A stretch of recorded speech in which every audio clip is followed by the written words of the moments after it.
بسم اللہ الرحمن الرحیم۔ السلام علیکم ورحمۃ اللہ وبرکاتہ۔ جماعت دہ میں مضمون مختصر القدوری، تقلید ائمہ اربعہ یا تقلید فقہا۔ سب سے پہلے ہمارے پاس یہ سوال آ جاتا ہے تقلید کیا ہے؟ تقلید کے ویسے تو معنی ہے کسی کی پیروی کرنا، کسی کی اتباع کرنا، کسی کو اپنا پیشوا ماننا، کسی کی بات ماننا۔ لیکن فقہ میں تقلید کیا ہے؟ فقہ میں تقلید یہ ہے کہ چار ائمہ جو فقہاء اربعہ ہیں، امام ابو حنیفہ، امام شافعی، امام احمد بن حنبل، امام مالک رحمہ اللہ، انہوں نے فقہ کو مدون کیا، اپنے اپنے طریقے سے اس کو مرتب کیا، اور جو ہے بہت سے فروعی مسائل جن کا جو ہے قرآن اور حدیث میں کوئی حوالہ نہیں ملتا، ان کو اپنے اجتہاد سے حل کیا، اور جو ہے اس میں مسائل میں استنباط کیا، اس کا استخراج کیا دلائل وغیرہ کے ساتھ۔ تو ان عام آدمی کا جو آج کل کے عام امتی ہیں، ان چار ائمہ میں سے کسی ایک کی جو ہے فقہ کی اتباع اور پیروی کرنا، یہ تقلید کہلاتا ہے۔ آج کل چونکہ تقلید پر بہت زیادہ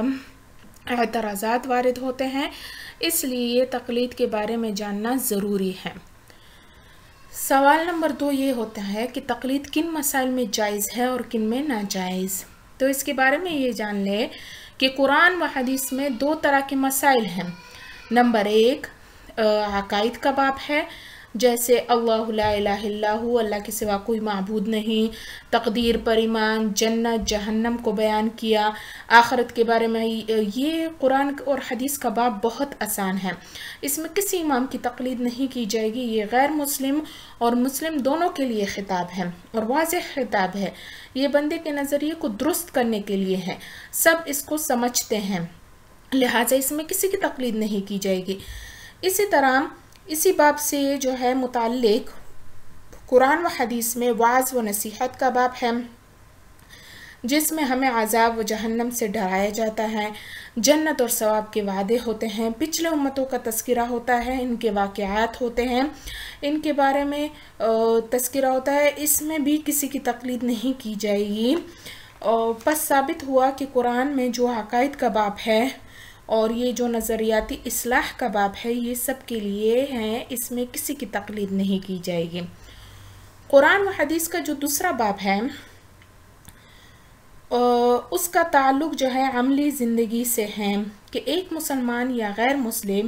جب قرآن پڑھ کر اس کا ایمان مضبوط ہو گیا، جنت اور جہنم پر یقین ہو گیا، اور اب وہ اس کے لیے عملی طور پر تیار ہے کہ جس چیز کو اللہ تعالیٰ نے حلال کیا میں اسے حلال سمجھوں گا، اور جس کو حرام کیا اس کو حرام سمجھوں گا، اور عمل کر کے دکھاؤں گا۔ اب اس عمل کے باب میں 2 قسم کے احکام ہیں۔ ایک وہ احکام ہیں جن کو قرآن نے بہت وضاحت سے بیان کر دیا، اس میں بھی کسی امام کی تقلید نہیں کی جائے گی، جیسے قرآن میں ہے وراثت کا مال نہ کھاؤ، مہر ادا کر دیا کرو، یتیموں کا مال نہ کھاؤ، زنا کے قریب مت جاؤ، ماں باپ کے ساتھ اچھا سلوک کرو۔ تو یہ ایسے منصوص یعنی واضح احکام ہیں جن کے 2 مطلب نہیں اور بالکل واضح ہیں، تو اس پر براہ راست عمل کیا جائے گا۔ نمبر 2 وہ احکام جن میں اجمال ہیں۔ قرآن کی بعض آیات ایسی ہے جو بالکل واضح نہیں بلکہ مجمل ہے، ان کے 2 مطلب بھی نکل سکتے ہیں، یا بعض دفعہ قرآن کی آیت بظاہر حدیث سے ٹکرا رہی ہوتی ہے، تو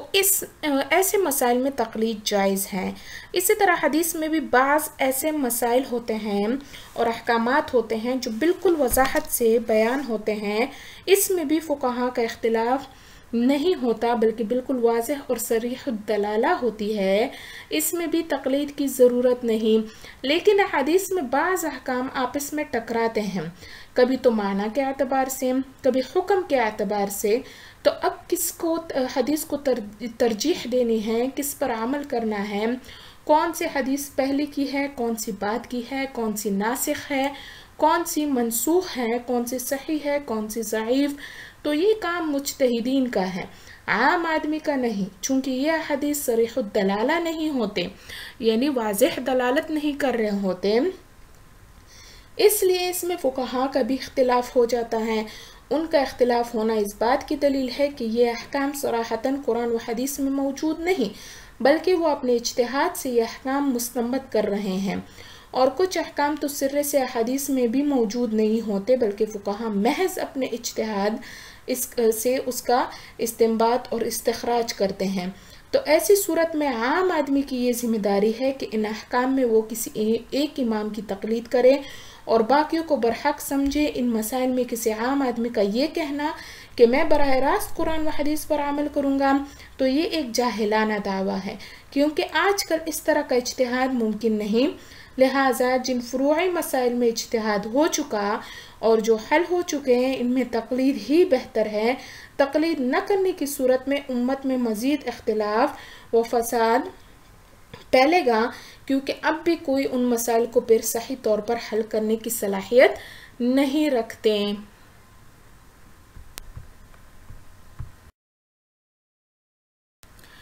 ایک سوال یہ ہوتا ہے کہ کیا امام کی تقلید کرنا فرض اور واجب ہے؟ اگر کوئی اختلاف سے بچنے کے لیے کسی امام کی تقلید نہ کرے، صرف قرآن و حدیث پر عمل کرے، تو اس کا کیا حکم ہے؟ تو اس کا جواب یہ ہے کہ ائمہ اربعہ نے بھی تورات و انجیل کی پیروی نہیں کی، بلکہ قرآن اور حدیث ہی کی پیروی کی ہے، تو ان کی تقلید کرنا قرآن و حدیث پر ہی عمل کرنا ہے۔ لیکن اصل بات یہ ہے کہ قرآن اور سنت کی اتباع کرنا دو طرح پر ہے۔ ایک یہ کہ آپ بلا واسطہ ان کی اتباع کریں اور اس پر عمل پیرا ہو، کسی امام کی رہنمائی میں نہیں بلکہ بلا واسطہ کسی کی تقلید نہ کرے، کسی کے فتوے پر عمل نہ کرے۔ یہ وہ شخص کر سکتا ہے جس کو پورا قرآن آتا ہو، پوری حدیث سے یاد ہو اور ان کی مکمل تحقیق سے واقف ہو، احادیث میں صحیح ضعیف ناسخ منسوخ کی پہچان رکھتا ہو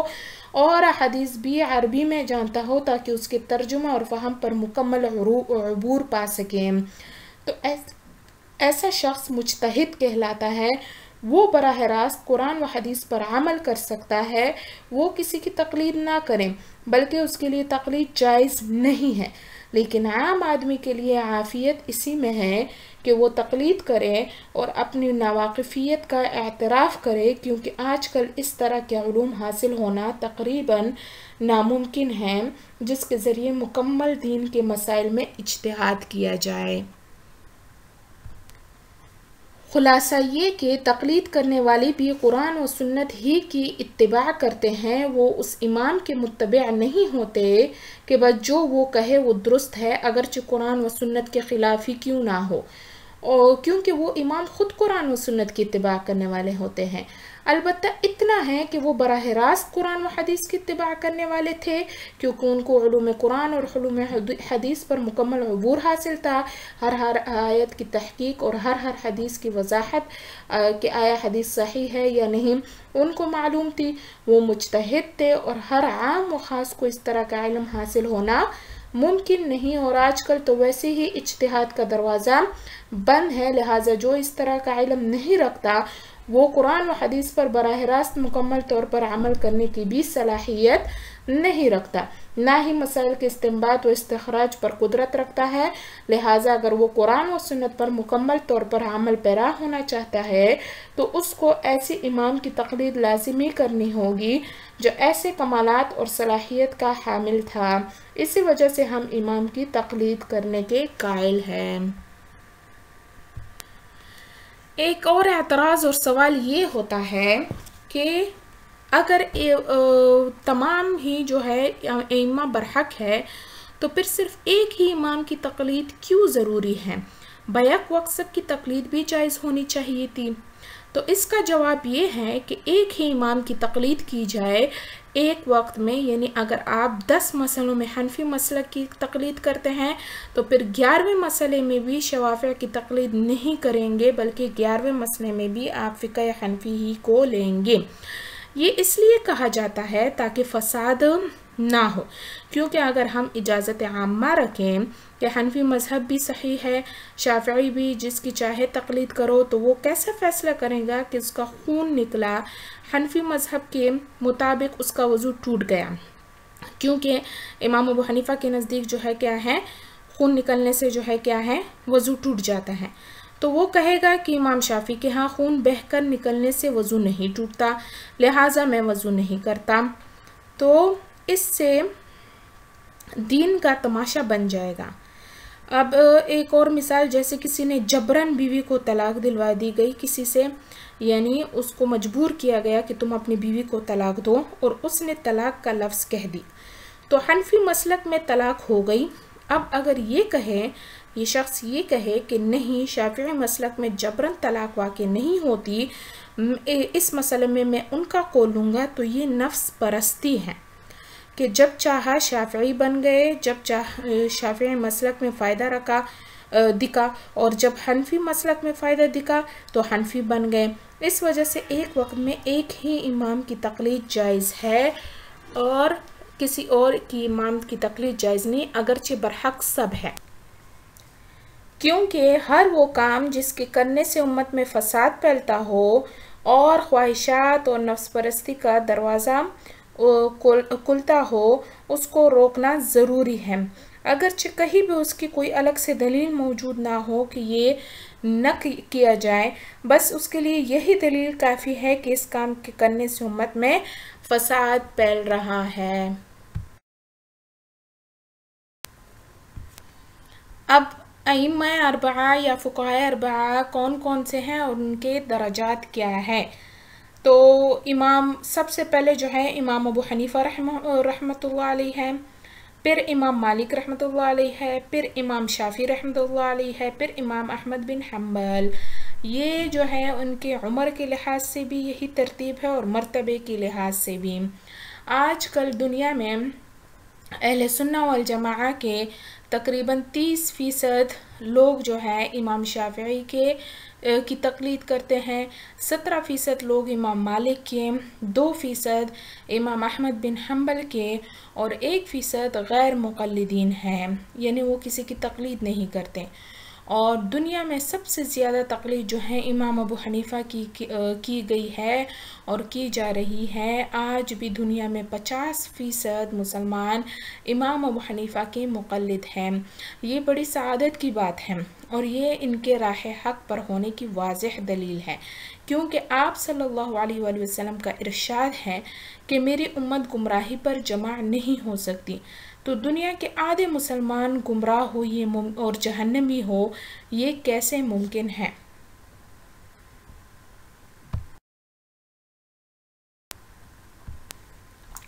بعض لوگ یہ اعتراض کرتے ہیں کہ امام اور مجتہد سے خطا ممکن ہے، کیونکہ وہ بھی انسان ہیں، وہ بھی غلطی کر سکتے ہیں، تو کیا ہم غلط کی تقلید کریں گے؟ تو اس کا جواب یہ ہے کہ یہ تقلید لازمی طور پر ایک ہی امام کی نہیں ہوتی۔ ضروری نہیں کہ فقہ حنفی مکمل طور پر امام ابو حنیفہ نے مدون کیا ہے اور بعد میں اس میں کوئی رد و بدل نہیں ہوئی، بلکہ یہ فقہ صرف منسوب امام ابو حنیفہ کی طرف ہوتی ہے، باقی ان کے بہت سے اقوال کو ہمارے مشائخ نے مسترد کر دیا ہے، اور علماء یہ کام کر دیتے ہیں کہ جو قول دلیل کے لحاظ سے کمزور ہو یا معاشرے کے لیے وہ قابل قبول نہیں ہو، اس کو مسترد کر دیتے ہیں اور فتویٰ اسی پر دیتے ہیں جو دلیل کے لحاظ سے مضبوط ہو۔ نیز ان کے شاگردوں نے بھی اس فقہ میں بہت اجتہاد کیا، مسائل کا استنباط کیا، اصح مسئلے پر فتویٰ دیا، مسائل کو اور ان کے دلائل کو دوبارہ سے پرکھا۔ تو یہ ایک آدمی کا اجتہاد اور فقہ نہیں، بلکہ بڑے بڑے علماء اور شیوخ کا اجتہاد ہے۔ البتہ بانی امام ابو حنیفہ ہے تو نسبت انہی کی طرف کی جاتی ہے۔ آج کل کے علماء بھی بعض مسائل میں امت کی سہولت اور ہر طبقے کے لحاظ سے اجماعی مسائل پر فتویٰ دے دیتے ہیں، جو اکثر فقہ حنفی کے خلاف ہوتی ہے، لیکن احناف پھر بھی اجماعی مسئلہ ہونے کے پیش نظر اس کی تقلید کرتے ہیں، تو ہر مسئلہ میں فقہ حنفی کی اندھی تقلید کرنی ضروری ہوگی، ایسا ہرگز نہیں ہے۔ تو گویا یہ تقلید اندھی تقلید نہیں کہلائے گی۔ ایک اور سوال یہ کیا جاتا ہے اعتراض تقلید پر کہ کیا تقلید یعنی حنفی، شافعی، مالکی، حنبلی ہونا فرقہ واریت نہیں ہے؟ یہ الگ الگ جو ہے امام کے پیچھے جو ہے چلنا، یہ بھی تو ایک فرقہ واریت ہے، الگ الگ فرقے بن رہے ہیں۔ تو ہم اس کا جواب یہ دیں گے کہ ان اماموں نے قرآن اور حدیث کی تشریح میں اختلاف کیا ہے، یہ فرقہ واریت نہیں ہے، کیونکہ قرآن و سنت کی تشریح میں اختلاف صحابہ سے بھی منقول ہے۔ صحابہ میں امام کے پیچھے سورۃ فاتحہ پڑھنے والے بھی موجود تھے اور سورۃ فاتحہ کو جائز نہ کہنے والے بھی موجود تھے، لیکن ان مسائل میں نہ وہ لڑے، نہ اس کو طول دیا، نہ کوئی ایسا کام کیا یا دوسرے کے خلاف فتویٰ دیا جس سے فساد پھیلتا ہو۔ بعینہ ہی یہی جو ہے کیا ہے ان ائمہ نے بھی کیا کہ کسی نے ایک دوسرے کے خلاف کچھ بھی نہیں کہا اور کوئی فتویٰ نہیں دیا، بلکہ ہر ایک نے جو ہے کیا ہے اپنی فہم اور اپنے علم کے مطابق قرآن اور حدیث کو حل کیا ہے۔ جیسے کہ صحابہ میں عبداللہ ابن مسعود رفع یدین کے قائل نہیں تھے، مگر انہوں نے کبھی بھی رفع الیدین کرنے والے صحابہ کے خلاف کوئی فتویٰ جاری نہیں کیا، یہ صحابہ کا اپنا اجتہاد تھا۔ بعینہ ہی ان ائمہ نے بھی اجتہاد کیا ہے، اور اس اجتہاد میں اور قرآن و حدیث کی تشریح میں آپس میں تھوڑا بہت اختلاف ہوا ہے، اور یہ قرآن و حدیث کی تشریح سمجھنے میں اختلاف ہے۔ ان میں کوئی بھی کسی آیت و حدیث کا منکر نہیں، نہ ہی دوسرے کو غلط کہنے والا ہے کہ ہم اس کو جو ہے کیا ہے فرقہ واریت کا نام دے۔ صحابہ سے بھی جو ہے اجتہاد کرنا جو ہے کیا ہے ثابت ہے۔ حضرت عمر رضی اللہ تعالیٰ عنہ نے عبداللہ ابن مسعود رضی اللہ عنہ کو کوفہ میں مفتی بنا کر بھیجا اور ان کو لوگوں کو مسائل بیان کرنے کے لیے بھیجا، اور ان کو قرآن و حدیث میں جو مسئلہ نہ ملتا اس میں وہ اجتہاد کرتے۔ نیز یہ بھی ثابت ہوا کہ تقلید 14 صدی کی بدعت نہیں ہے، صحابہ کے دور میں بھی تقلید ہوتی رہی، کچھ صحابہ مسئلے بیان کرتے، باقی ان کا اتباع کرتے، جیسا کہ روایات میں آتا ہے کہ ایک بندہ اپنی بیوی کو 3 طلاقیں دے کر عبداللہ ابن مسعود کے پاس آئے اور فرمایا کتنی ہو گئی؟ تو عبداللہ ابن مسعود رضی اللہ عنہ نے فرمایا 3 واقع ہو گئی۔ تو اس آدمی نے اتنے اہم مسئلے میں بھی ابن مسعود سے دریافت اتنا اہم مسئلہ بھی عبداللہ ابن مسعود سے دریافت کیا، اور حکم معلوم ہونے پر بغیر دلیل پوچھے چلا گیا۔ تو یہ تقلید کی واضح دلیل ہے۔ اگر وہ تقلید نہ کرتا تو وہ ضرور جو ہے اس کے بارے میں جستجو کرتا اور کہتا کہ مجھے جو ہے اس کی دلیل بتائیں، کہاں سے آپ کو معلوم ہوا یہ۔ لہٰذا ثابت ہوا کہ صحابہ اور تابعین کے دور میں بھی تقلید ہوتی تھی، پس تقلید بالکل جائز ہے، اور امت کو آج کل تقلید ہی پر چلنا چاہیے، تو وہ محفوظ رہیں گے اور عافیت اسی میں ہے۔ طلباء سے گزارش ہے کہ وہ یہ سارا کام جو ہے اپنے کراسہ پر نوٹ کرے، اور جتنے اشکالات و اعتراضات ہے، سوالات ہے، وہ جو ہے حل کر اپنے جواب سمیت جو ہے کیا ہے اپنے کراسہ پر لکھ لیں۔ والسلام، جزاکم اللہ خیرا کثیرا۔